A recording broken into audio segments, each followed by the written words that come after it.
ಪ್ರಸ್ತುತ ಜಗತ್ತಲ್ಲಿ ಯಾವ ನ್ಯೂಸ್ ಚಾನಲ್ ಮಾಡಿದ್ರು ಒಂದೇ, ನಿಜವಾಗ್ಲೂ ನಿರಪರಾಧಿಗೆ ನ್ಯಾಯ ಸಿಗಬೇಕು, ಆ ಮನೆಯವ್ರಿಗೊಂದು ನ್ಯಾಯ ಸಿಗಬೇಕು. ನಾವು ಯಾರು ತುಂಬಾ ಪ್ರಭಾವಿ ವ್ಯಕ್ತಿ, ದೊಡ್ಡ ವ್ಯಕ್ತಿ ಅನ್ಕೊಂಡಿದ್ವಿ, ಅವರಿಂದ ಈ ಕೃತ್ಯ ಆಗಿದೆಯಾ? ಅವ್ರನ್ನ ಅಭಿಮಾನಿಸುವಂತ, ಅವ್ರನ್ನ ಪ್ರೀತಿಸುವಂತ ಕೋಟ್ಯಾಂತರ ಜನ ಫ್ಯಾನ್ಸು. ನ್ಯಾಯ ಯಾರಿಗೆ ಸಿಗ್ಬೇಕು? ನ್ಯಾಯ ಎಲ್ಲಿದೆ? ಯಾವುದು ಸತ್ಯ, ಯಾವ್ದು ಸುಳ್ಳು?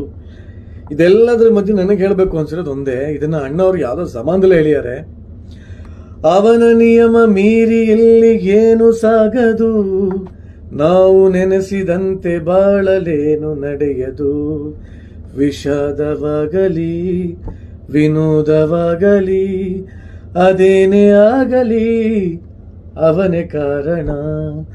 ಬಾನಿಗೊಂದು ಎಲ್ಲೆ ಎಲ್ಲಿದೆ, ನಿನ್ನ ಆಸೆಗೆಲ್ಲಿ ಕೊನೆಯಿದೆ.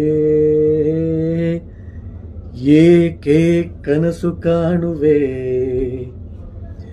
ನಿಧಾನಿಸು ನಿಧಾನಿಸು.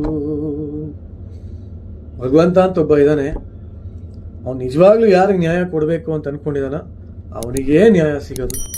ಅವನಿಗೆ ನ್ಯಾಯ ಸಿಕ್ಲಿ, ಎಲ್ಲ ಒಳ್ಳೇದಾಗ್ಲಿ, ಎಲ್ಲರಿಗೂ ಒಳ್ಳೇದಾಗ್ಲಿ.